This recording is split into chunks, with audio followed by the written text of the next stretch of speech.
So there's a new report out there regarding what's going on with the military. I want to go with you and let's jump right in. So it says military leaders voice concern over Hegseth's new Pentagon strategy. And if you've been following the story, you'll know Hegseth and Trump, they've called this meeting, calling back all the generals and admirals to meet in Virginia. That's going to be tomorrow, and it looks like people on the inside are already, expressing concern.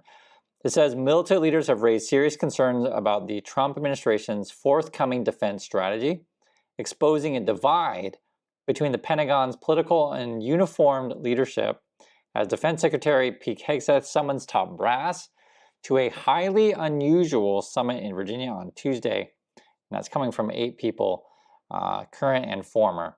It says here the critiques from multiple top officers. So who's saying this? General Dean Cain, chairman of the Joint Chief of Staffs, come as Hegseth reorders U.S. military priorities, centering the Pentagon on perceived threats to the homeland, right? So want to use military against American people.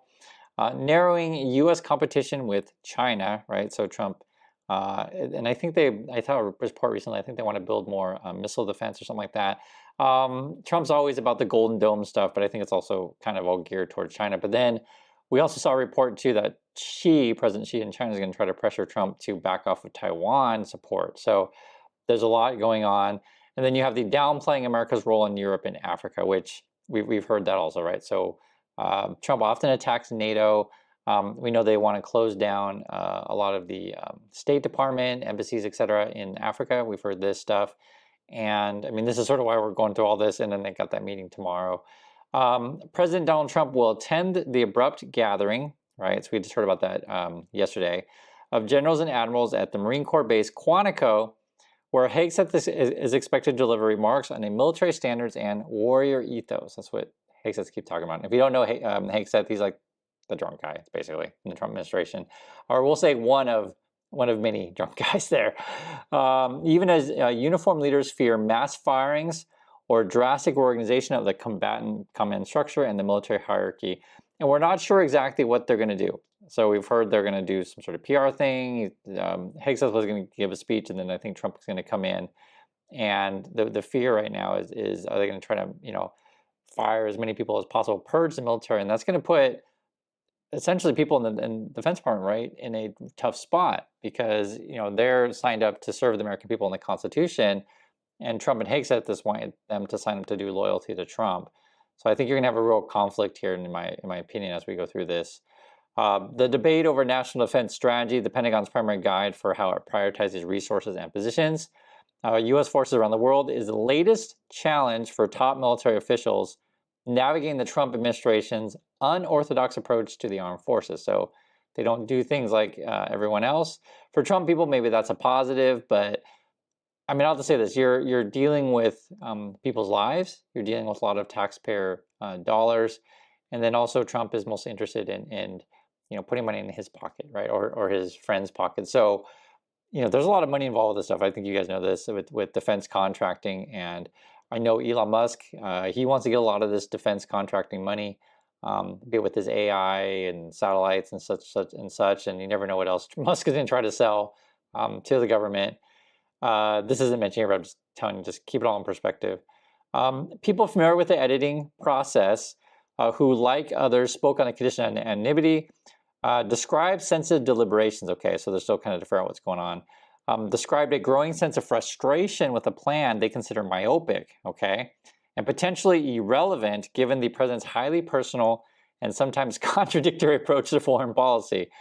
Yeah, so I guess they're drafting the speech and figuring out what they're going to say, and a lot of it doesn't make sense, basically. They're putting in formal terms, but long story short, how do you deal with Trump who doesn't make sense and changes his mind often?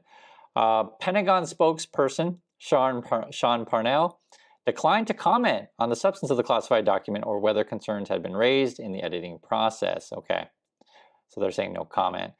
Quote, Secretary Hegseth has tasked the development of a national defense strategy that is laser focused on advancing President Trump's common sense America first, peace through things agenda. This process is still ongoing. And I told you guys, this is all about government contracts, I promise you. They want to fire as many people as they can. They want to replace people with AI. They want loyal people, and they also want to give government contracts to their buddies. And Trump also wants to sick the American military on blue cities and states, essentially, right? And in my opinion, they're going to try to do some sort of martial law thing. I mean, that's just what this is going to look like, because we do also know Trump's like wants to fire as many federal workers as possible. So this meeting tomorrow they're going to have is actually really important. I'm very curious what they're going to do, and that's why people are literally speaking to the press. And then remember too, Haig said recently they wanted the press to sign basically loyalty pledges to say, hey, you can't write stories about the military unless we approve it.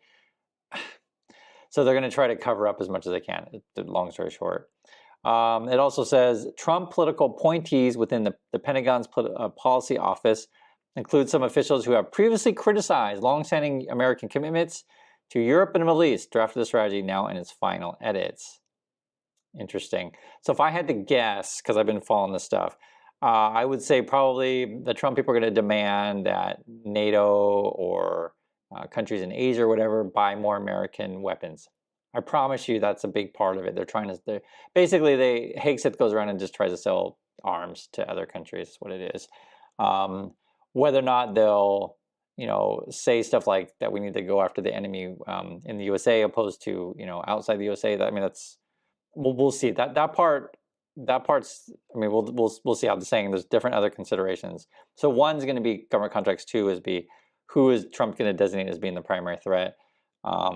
And from Trump's point of view, maybe he's like, hey, we have to get those purple-haired nose ring people in Portland. And they really were talking about purple hair and nose rings. You'll see my last video. It's crazy. The draft plan has been shared widely with military leaders from the global combatant commands to the Joint Chief of Staff. So people have seen this, it says. Some of whom questioned what its priorities would mean for a force designed to respond to cities around the globe. According to 3 people from Military Matter, okay? Dissent, so people are disagreeing. Dissent during the drafting process is normal, but the number of officials concerned about the document and the depth of the criticism is unusual, several people have said. And this is something I want to mention. We have a lot of people in our community that work for the government, we're in the military, or are in the military still. And I'll just say this, there's a lot of people out there that are apolitical, right? It's not really about left or right. It's about just serving the people, serving the Constitution. It's about, hey, if you're picking who's going to get promoted, pick the people who are of good character, moral standing, care about the men and women in uniform. I get upset here because like the way Trump does stuff, it's so obvious. It's all corrupt. I mean, it should be obvious to anyone. And I think what's so sick about the Trump people is like, they got that whole propaganda news arm. It's not just Fox. It's any of those right-wing medias or the right-wing, social influencers who basically, I'll just be frank, guys, that they're dumb. And they put out dumb messages nonstop. It's things that are illogical, that are easily, identifiable as being false. And they promote this stupid culture like nonstop. And I'm just telling you that there are people out there that don't want to play these political games. And again, they're there to serve the people in the Constitution, and that's the people that Trump doesn't want, right? They don't want, Trump doesn't want the experienced people. They want the worst people possible. It's frustrating. And I think Hegseth, and there's a lot of people in the Trump administration, but Hegseth is a kind of pinnacle of that. Hegseth used to be a Fox News guy, and that's who Trump wants. It's all about running his TV show. And if Trump had his way, he'll have a UFC fight at the White House every year. They really are playing UFC fight. It's like that's what they complain about. The money stuff in DC, and yet Trump's spending money on military parades, UFC fighting. Now we're calling all the generals back. And because they have to do it on such short notice, the costs are enormous to do this. Plus, the whole thing is expensive. And I mean, it's just a big waste of money. And it doesn't make us safer, and it doesn't help your healthcare costs go down, or housing costs go down, things that people really care about. And it's frustrating because when I read this stuff, like saying there's more pushback in the Pentagon than normal, you get these kind of reports coming from high-level officials basically saying Trump's crazy. It's basically what it ends up being. They say it in more formal terms, but you can see in the language, because I follow this stuff a lot, and I haven't seen this kind of stuff before. And then again, there's a lot of people in the military or in our intelligence communities that know what Trump is doing is wrong. And the way we have it right now is like they got to come out and push back and do it in a way that doesn't divide the country and get us all fighting each other. That's the challenge here, right? Because Trump is trying to divide everyone, and we need more people in the USA that just want to hold the ship together and keep us all sane. It's deeply upsetting. I just want you guys to know if you're upset by this stuff, as I am too, and I know that you're not alone. And I want to keep going through this, so I do want to know what's going on. Kane shared his concerns with the top Pentagon leadership in recent weeks, according to two people familiar with the matter. Quote, "We gave," Haig said, "very frank feedback." One of the two people said, "I don't know if Hegseth even understands the magnitude of the NDS, which is why I think Kane tried so hard." Yeah, they don't even trust Hegseth, I doubt it. The second person said Kane has tried to get NDS to remain focused on preparing the military to deter, if not necessary, defeat China in conflict. Hegseth and his policy officials have signaled the Pentagon will withdraw some forces from Europe. So that's what they're talking about here, getting troops out of Europe and essentially giving more power to Putin, basically, and consolidate commands in what that unnerves some U.S. allies, particularly amid the Russia's war with Ukraine and its recent repeated incursions into NATO airspace. Yeah, and I've been seeing that too. If you guys haven't followed that, I think Russia's been sending a bunch of drones. I think Finland and Poland are the ones that have been scrambling. I've been, and you can correct me if I'm wrong, but I did see that there were NATO jets scrambled, and Russia's getting more aggressive. They keep launching attacks on Ukraine. I saw that one recently also. So that's probably what's under consideration right now, is how much forces they want to pull out from Europe, and then most likely, again, it's all about weapon sales also. For years, Pentagon strategy has been anchored in the idea that nations' best defense was in building and maintaining strong military alliances abroad. Critics of that approach within the administration have argued that has mired the U.S. in expensive wars on foreign soil, instead of securing domestic U.S. interests. Trump's approach so far has largely been to prod allies to spend more on their own defense. See, I told you guys about money. At times, alienate Republican defense hawks in Congress, who are also urging higher defense spending at home. The thing about any of this stuff, there's always money for the military, right? There's never enough money for schools and never money for healthcare, but there's always money for the military. While Trump has undertaken bombing campaigns in Yemen and Iran, his main focus has been surging the military toward missions close to American soil. Yeah, and he's going to try to start with war with Venezuela lately too. Under his command this year, the Pentagon has struck alleged drug traffickers. So we don't know if these are fishing boats, if they're drug mules. We don't know if they're tourists or whatever. I mean, seriously, we don't know, because they destroy the evidence. They disappear any witnesses, right? Basically kill people. Let's be frank with you guys. And the whole thing is concerning. What everything Trump is doing is concerning. And then they're putting troops on the border, which you can see here. Yeah, they sent National Guard and Marines. I think that was to LA. Over the weekend, Trump on social media ordered troops to Portland, saying he is allowing them to use full force, and they got ICE, etc. So what else is there? Much of the internal criticism of the new strategy regards the document's emphasis on threats to U.S. homeland, even as China continues a rapidly military buildup that uniform leaders have warned is narrowing the U.S.'s edge in the Pacific. Now, regarding the China stuff, the last stuff that I saw, and it's real. I guess China's like building sort of artificial islands, I would say it, airships, like stuff like that, to project more military power. I know China's also been pushing the border with Philippines. They'll have these weird incursions where they're not shooting each other, but they're like seriously like fighting with like shovels and knives kind of thing. Like literally shovels, and shovels. It's a weapon. It's not, again, they're not shooting, but the boats will clash. If you've ever seen these videos, you'll see this stuff. And then China's they're just expanding their both hard power and soft power while the U.S. is retreating. It is what it is. I'm just telling you what's going on. I think in the long scheme of things, what Trump is doing is really damaging U.S. relationships around the world. Even like, say, I live in Korea. There are strong alliances for years with, say, with not just Korea, but Korea and Japan with the USA.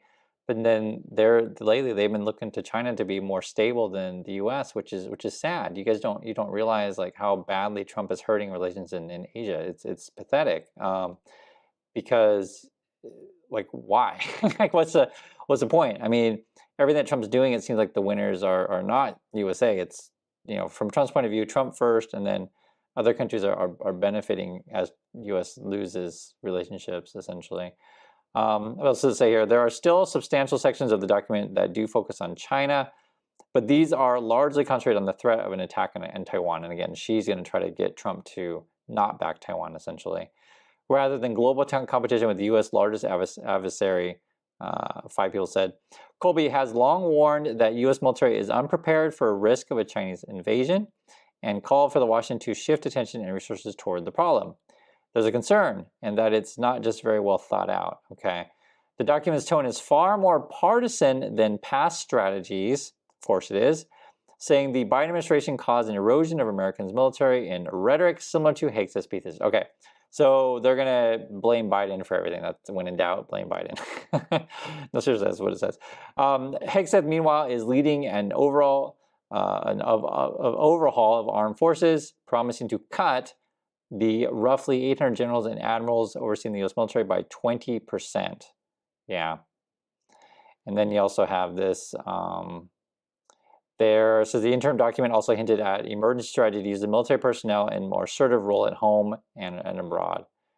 And then talking about sealing the borders, etc. So that's what's going on. We'll see exactly what this ends up being, but basically from what I gather from reading this and just talking out loud, I think this whole boils down to loyalty to Trump and then a document on what is the purpose of the military. And then remember, they changed the name, well, without Congress, it's like a nickname, I guess you could call it that, but from Department of Defense to Department of War.